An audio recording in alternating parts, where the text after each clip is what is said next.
welcome to Agymah's World. I'm Agymah and this is my world. Thank you for joining me. Today I'm going to talk about my experiences on Filipino Cupid. I know I've made a video in the past, but this one I'm going to talk about good experiences that I had on Filipino Cupid, because you know I said I felt that it's a waste of time. I still feel that it's a waste of time, but I did have some good experiences, some really good experiences. So I'm going to talk about, I'm going to talk about two young ladies that I met, and I regret not staying in contact with them because they never asked anything from me. They were extremely hardworking, and it was really me, and it was my loss. Okay, so let's get started. Okay, so the first one I'm gonna tell you about, I'm not gonna use a name. Let's say her name is Maria. Okay, let's say Maria, because I'm gonna show some pictures of her and her family. Okay, and I hope I don't have any problems, because I got nothing bad to say about her. Nothing but good things. So Maria was from the Philippines, and I met her on Filipino Cupid. And this was like way back, years back, no more than like maybe 4 years ago or something like that. And we talked. Lady's very beautiful. She's from a upper middle class Filipino family. Her mother is a doctor actually, and I can't remember what her father did, but he had a pretty decent job. She's from a big family. You'll see some pictures. She sent me pictures. Really nice looking family. Lady was sharp. She dressed really well. We talked on Skype a lot. Spoke good English. Very educated. Very bright. And of course, I admire her because of her beauty. She was going to school. I believe she was going to school to be a nurse.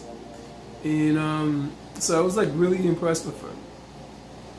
And so I guess you guys are gonna ask me, so what happened? I'm gonna tell you. So I was just curious. I was just waiting to see and wondering, like, this is too good to be true. And so we started talking. I started asking her, like, okay, so why aren't you married? How many guys have you met? And she said, well, she did meet one guy and that she was engaged, but she broke off the engagement just recently. And I was like, what? Just recently? She said, yeah. I thought he was the one, and he came here a couple of times, and he said he wanted to marry me and gave me this ring. And I said, okay, so what happened? And she said, so the second time he came, he said, I love you, I want to make you happy, I'm going to send you to school. He was sending her money to help pay for school and everything, so she took him serious. And so the first time, or maybe it was the second time, I can't remember. I think it was the first time they slept together. She went to go stay at the hotel with him because he gave her engagement ring. This is what she said to me. And so they were making love, and then he started wanting to try some really kinky stuff. And she said, no, I'm not gonna do that. He tried to insist. Well, hey, you're gonna be my wife. This is what I expect from you. She was like, no. I don't want to do stuff like that. So she said that he got really upset, got dressed and left, and just took off, and didn't talk to her for a couple of days. And then called her and talked to her. She said, well, I don't understand why you did that, and how you just gonna just disappear, because that's not something I want to do. She goes, well, hey, that's what I want to do. She goes, well, that's something you need to think about, because that's not something that I would feel that's comfortable or I would enjoy. And so he had hung up, didn't talk to her. I think she said like maybe a month or some time later he contacted her, and then she figured, well, hey, no, we gotta move on. You just stopped talking to me like that. You don't want to listen to me. You're not trying to respect me. Let's just move on. Okay, so she was telling me that she asked me, so are you into doing stuff like that, doing these kinky things that he wanted me to do? And I'm like, no, come on. I'm not like that. I don't understand what kind of man will ask a beautiful woman like you to do some kinky stuff like that. That's stuff that two men would do with each other. I don't understand why he was asking you to do. She goes, yeah, I didn't understand. I didn't know if you all your men were like that or what.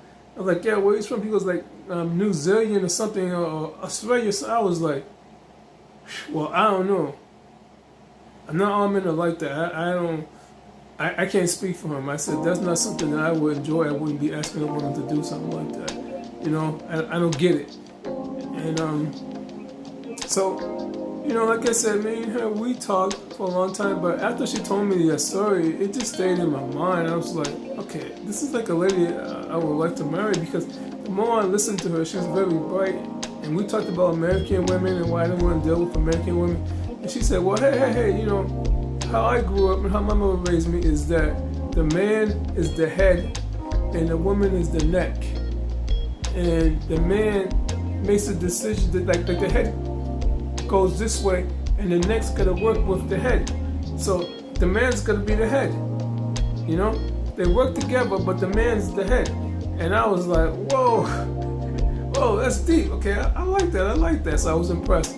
But I couldn't get the things that she was telling me, and I'm not gonna tell you exactly what she was saying, but it's like things that men would do with each other. And she was telling me that this guy was talking about doing this stuff, wanting, demanding that she do this. I'm like, okay, no. It just started messing with my mind. And then she had said to me, you know, since I told you about what happened, you seem kind of drawn and stuff, pulling away from me. And I'm like, yeah, I just don't understand, you know, how you got involved with somebody like that. She goes, yeah, he was a nice guy, and I was engaged. I just, you know, this happened just one time, and he was trying to force me to do it, and I said no, so I didn't do it. And I was like, yeah, but he sounded like a freak, something's wrong with him and stuff. She goes, well, he's out of my life and this and that. She was like, oh, so you don't want to marry or be with somebody that's have a stupid wife like me for doing something like that. And I was like, no, man, it just kind of bothers me, you know. I just gotta.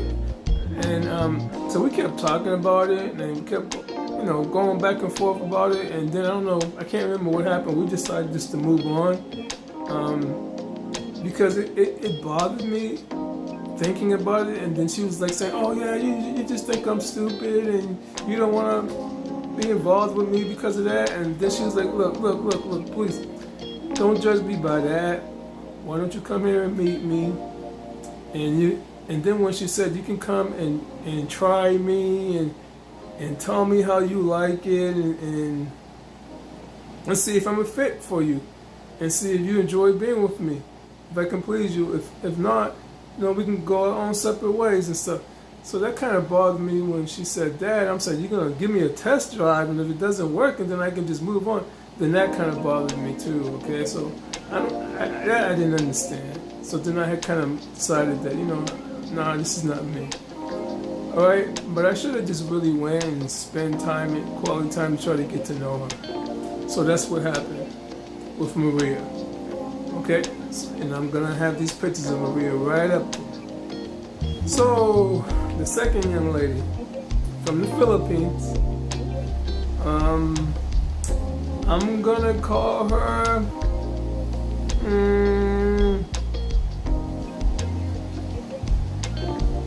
Lois. Let's call her Lois. Okay.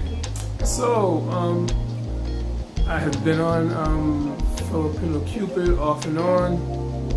You know, just bored, just trying to meet people, just talk to people, and so I meet Lois.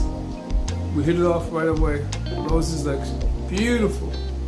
She's about the same age as Maria. Very smart, very driven, and she's has a business head. Even though she came from a poor family, her story is entirely different from Maria's, and that's why I kind of felt a strong connection, because, you know, I grew up in a poor family. Even though I grew up in a poor neighborhood and stuff, my family was more like rich compared to other people. So I shouldn't say real. I wasn't really poor, I came from a poor neighborhood. But she, in her situation where an aunt had told her mother, oh, I want to take care of her, I want to take her and do this and that, and she was crazy about this aunt. And so the aunt takes her up into some mountains in the Philippines and basically just left her there to be a slave for an old lady.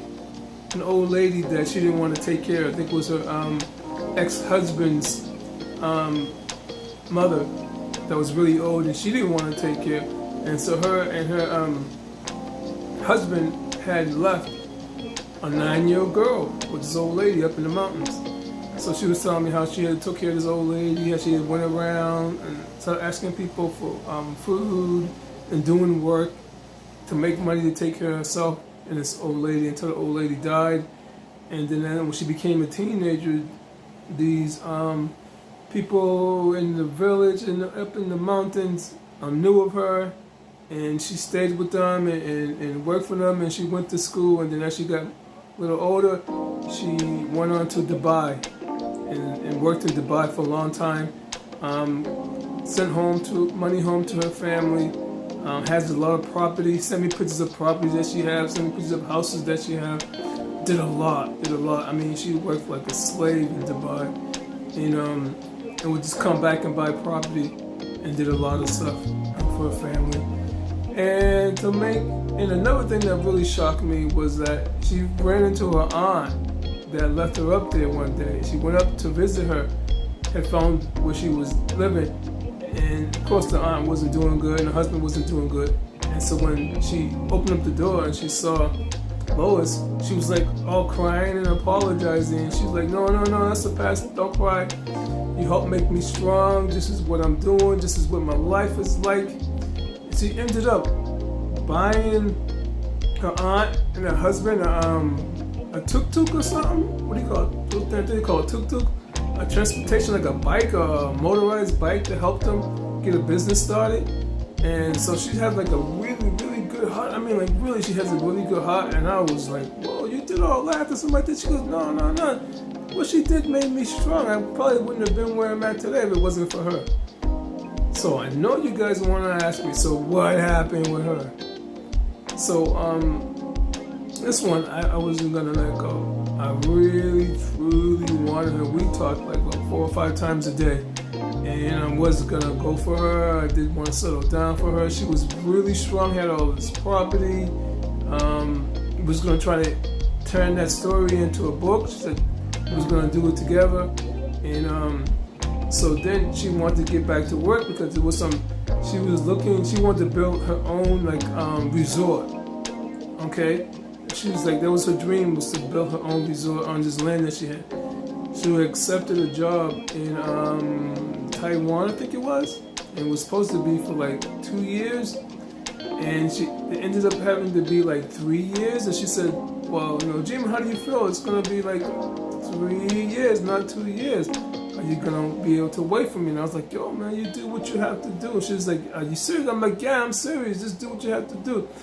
And so when we talked about it, she said, okay, I'm going to do this. I'm going to do this for us. And then when I want to come there. I want to be with you. I want to be able to have some property in my country that'll be our property. And so when I come to the United States, I'll be able to help you in the United States and we can work together as a team. And I said, okay, cool. I'll be waiting. So when she got there in Thailand and stuff, they basically had her working like a slave. I don't know, she's talking about 22 hours, 20 hours. So she wasn't contacting me much and stuff. And I wasn't really hearing about her, and I was really upset. And then when I finally heard it from her, she was kind of upset, and she wasn't telling me, hey, what's going on? And she started telling me how they was treating her. I said, okay, do you want me to get you out of there and send you back home and break the country? She said, no, I can't break this country. I can't break this country. I break this country, I'll never be able to work again. I'll have all these problems, this and that, and I'll look bad. I can't do that. It'll make me look bad. And I said, yeah, but you don't want nobody having you work like that. She goes, yeah, they just have me working. I don't get no rushes. I'm so skinny. I'm just always working. I'm always doing something.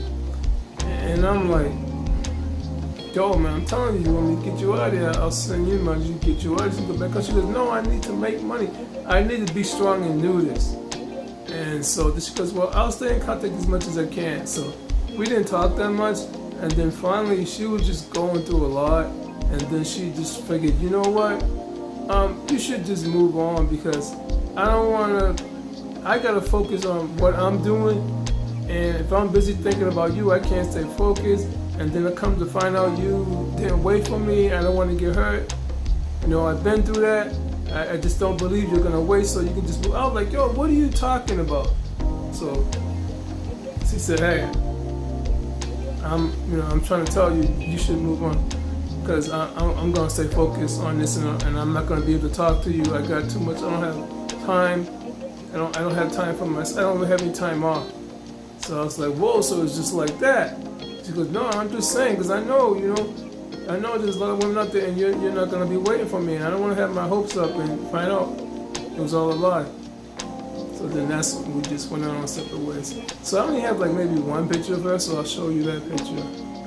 Okay? So I was kind of shocked by the last one, because I was saying, this is it. This is it. Okay? Because of her story, how strong she was, and showed me some pictures of the property, showing me the paperwork, showing me homes that she got for her family, talked to her brothers and stuff. This lady was amazing. All right, so true, it's a true story. There are some really good women there on Filipino Cupid. You have to filter out the bad ones, and I regret losing both of them, especially Lois. And I'm gonna still try to reach out and see if I can contact her. And I think I did for a while, and then we got into an argument, and then she said, hey, yo, this, hey, you're talking to me like that. This is not gonna work. Okay? So I'm gonna still try to reach out to her and see how she's doing. So, true story. So guys, I hope you like this story. Please comment and let me know what you think about this story. Really, please comment and let me know. Let me know your experiences also. Alright, and this is your first time watching this channel, please like, comment, and subscribe. Okay, thank you guys. I appreciate you. Agymah's World. Take care. Peace.